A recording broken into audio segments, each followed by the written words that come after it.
Hello all students. Today class about the first semester of DLED. आज जो है आप लोगों की क्लास जो है DLED फर्स्ट सेमेस्टर की है, रिवीजन क्लास फर्स्ट सेमेस्टर का। बिकॉज़ अब आप लोगों का सेकेंड सेमेस्टर मैंने स्टार्ट कर दिया है, बट जो है फर्स्ट सेमेस्टर वाले ध्यान दें, आपका पेपर अब जो है कभी भी हो सकता है। जून के लास्ट वीक तक आपका पेपर हो सकता है, जुलाई के फर्स्ट वीक तक। तो आप लोग जो है अब थोड़ा थोड़ा जो है जो हम लोगों ने आप लोगों को पढ़ा दिया है उसको भी जो है थोड़ा सा रिवीजन करते चलें।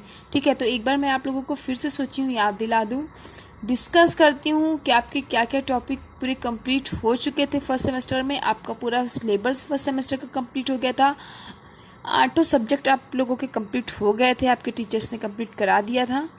तो वो सारे सब्जेक्ट आप लोग अब रिवीजन करना स्टार्ट कर दीजिए, अपनी पढ़ाई जो है स्टार्ट कर दीजिए। ठीक है, सेकेंड सेमेस्टर तो मैं क्लास चला ही रही हूँ, उसके साथ साथ आप फर्स्ट सेमेस्टर का भी थोड़ा सा स्टार्ट रिवीजन कर दीजिए। जैसा कि मैंने आप लोगों को बताया है, आप लोगों का प्री एग्ज़ाम भी हुआ है।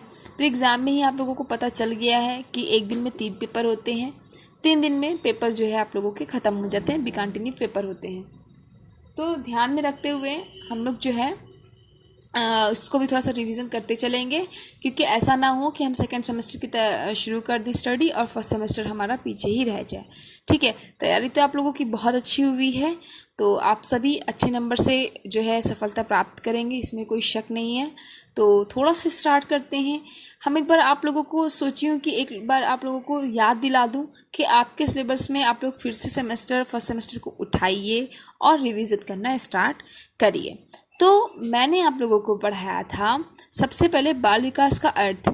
इसको आप लोग भूलिए ही मत, बिल्कुल भी मत भूलिए। इसको मैंने आप लोगों को इम्पॉर्टेंट भी लगाया है, इसको आप लोग जो है अपनी तैयारी में साथ में रखिए। बाल विकास के अंतर्गत जो है बाल विकास का अर्थ, आवश्यकता तथा क्षेत्र, इसको आप लोग जो है भूलना नहीं, आप लोगों को एग्जाम में पढ़कर जाना है। ठीक है, बाल विकास की अवस्थाएं, इसमें तो मैंने आप लोगों को बहुत ही अच्छे से पढ़ा दिया, इसमें पढ़ने की कोई ज़रूरत नहीं है, नोट्स खोलने की कोई ज़रूरत नहीं है। शैशवावस्था, बाल्यावस्था, किशोरावस्था, क्या है इसकी अवधि, क्या है शैशवावस्था, बाल्यावस्था एंड किशोरावस्था, कैसी इसमें शिक्षा दी जाती है, इसके क्या क्षेत्र है, ये सारी चीज़ें एक कहानी की तरह मैंने आप लोगों को समझाया है। तो इसको आप लोगों को पढ़ने की ज़रूरत नहीं है, ये सब आप लोग खुद ही आप लोगों को रट गया है। ठीक है, बाल विकास का अर्थ भी आप लोगों को बताया था मैंने, और क्या है आवश्यकता क्षेत्र, ये सारी चीज़ें। आज की जो मैं वीडियो अपडेट करूँगी, इसके बाद में आप लोग बताइएगा मुझे कि हाँ मैम ये वाला टॉपिक एक बार फिर से आप रिवीजन कर दीजिए, तो मैं आप लोगों का टॉपिक रिवीजन कर दूँगी। ठीक है, तो ये बाल विकास का अर्थ है, ये इम्पॉर्टेंट है बहुत ज़्यादा, इसको ध्यान में रखिएगा। इसके बाद में मानसिक विकास, शारीरिक विकास कैसे होता है, जब अगर आप शैशवावस्था, बाल्यावस्था और किशोरावस्था समझ गए हैं तो शारीरिक विकास, मानसिक विकास किस तरीके से, ये भी आप समझ जाएंगे। तो इसको इतना पढ़ने की ज़रूरत आप लोगों को नहीं है। आते हैं हम लोग बहुत ही इंपॉर्टेंट टॉपिक की तरफ, जो है बुद्धि और बुद्धिलब्धि। हमेशा आप लोगों को बताई हूँ मैं कि ये इसको मत छोड़ के जाइए, एग्जाम में आप लोगों को जो है पूछेगा। तो हम कह सकते हैं ये जो है आपका इम्पॉर्टेंट है। ठीक है, नेक्स्ट है आप लोगों का इसके बाद में संवेगात्मक विकास कैसे होता है, संज्ञानात्मक विकास। ये जो है पियाजे का सिद्धांत है। सिद्धांत लास्ट क्लास आप लोग अपना याद करिए, लास्ट क्लास में मैंने आप लोगों को जितने सिद्धांत हैं आप लोगों के, ठीक है, ये सारे सिद्धांतों को मैंने आप लोगों को बखूबी पढ़ा दिया था, बहुत ही अच्छे से। वाइगोत्स्की का, चोमस्की का, और जो है आपका ये जो आप लोगों का था क्या बोलते हैं पियाजे का, ये थार्नडाइक का, ये सारे सिद्धांत मैं आप लोगों को बता दी हूँ, और इसकी ट्रिक क्या है उसको भी मैंने आप लोगों को बताया था, और इसके प्रैक्टिकल क्या है वो भी मैंने आप लोगों को कहानी की तरह समझाया था। तो याद आ रहा है ना, याद आ जाएगा आप लोगों को आज की वीडियो देखकर। ठीक है, तो ये सारे जो सिद्धांत हैं ये कहानी की तरह है। डिफरेंस क्या थे आप लोगों को, कोहलर, ये सब भी मैंने आप लोगों को बताया था, है ना। इसको छोड़ देना है हमें जो है। ठीक, अभिव्यक्ति क्षमता का विकास, इसमें जो है बालक में कैसे भाषा का विकास होता है, अभिव्यक्ति का क्षमता का विकास कैसे होता है, वो सारी चीज़ें, ये सब जो है आपके बाल विकास के अंतर्गत ही आएगा। ठीक है, इसके बाद में मैंने आप लोगों को बताया है वेरी इंपॉर्टेंट क्या है, सृजनात्मकता बताया था आप लोगों को।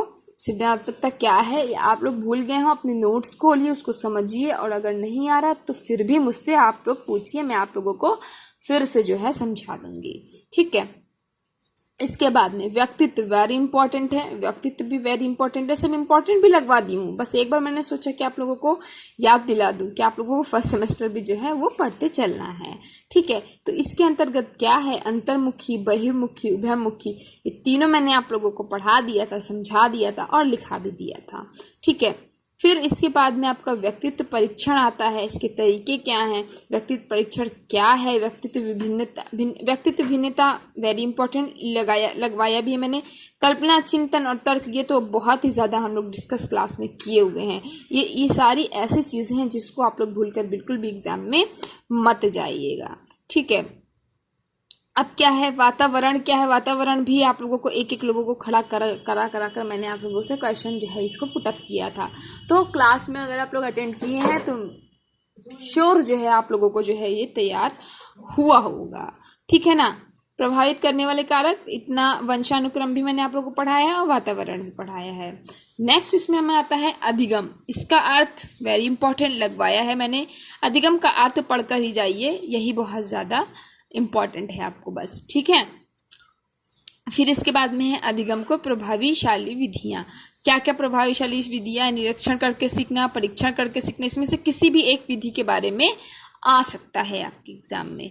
ठीक है, अब जो है अधिगम के नियम, थार्नडाइक बताया था मैंने आप लोगों को, थार्नडाइक का अभी इससे पहले भी मैंने आप लोग बताया क्या सिद्धांत है, क्या इसके प्रैक्टिकल है, ये सारी चीज़ें जो है हमारी डिस्कस हो गई थी। नेक्स्ट अब हम लोग देखते हैं इसमें क्या है हमारा जो है पावलोव भी मैंने आपको बताया था, स्किनर भी, कोहलर भी, पियाजे भी, वाइगोत्स्की भी, ब्रूनर भी, ये सारी चीज़ें डिस्कस हमारे क्लास में हो गई थी। घबराने की कोई ज़रूरत नहीं है, बाल विकास एकदम आपका रट चुका है, मैं ये चीज़ जानती हूँ अच्छे से, बस आपको जो है थोड़ा थोड़ा रिविज़न करते हुए चलना है। ठीक है, इसके बाद में जो हमारा आएगा फिर क्या है, अभिप्रेरण। अभिप्रेरण क्या है, अभिप्रेरणा की अर्थ क्या है, इसको क्या मैंने आपको लिखवाया था, ये सारी चीज़ों को एक बार जो है बहुत अच्छे से देख लीजिएगा। ठीक है, फिर हमारा आता है, ये सबको आप लोग छोड़ दीजिएगा, ये सब आपके सिलेबस है वो आपके जो है पेपर में नहीं आएगा। फिर ध्यान है, रुचि है, इसको भूलिएगा नहीं। स्मृति, ये सारी चीज़ें मैंने आप लोगों को डिस्कस बहुत ही अच्छे तरीके से किया था। सांख्यिकी के बारे में भी दो क्वेश्चन रटाई हूँ, वही क्वेश्चन आने हैं आप लोगों को, श्योर वही क्वेश्चन आपको आपके एग्जाम में आएंगे। अब इतना जो हम लोग डिस्कस किए हैं इसमें से आप लोगों को एक एक चीज़ 5-5 बार समझाई गई है, और हाँ नहीं आती तो घबराने की कोई ज़रूरत नहीं। अगर आप इस बीच लॉकडाउन के बीच में आप लोग भूल भी गए होंगे तो कोई दिक्कत नहीं है, आप लोग जो है पूछिएगा, मैसेज करिएगा, मैं आप लोग को श्योर जो है आप लोगों की क्लास जो है इसकी भी एक बार रिवीजन करा दूँगी। ठीक है, तो याद आ गया आप लोगों को, आपका जो है इतना बाल विकास में था, आप लोगों ने पढ़ा है, आप लोगों ने प्री एग्ज़ाम दिया है, और मेक श्योर आप लोग जो है फाइनल एग्ज़ाम भी देंगे और अच्छी सफलता प्राप्त करेंगे।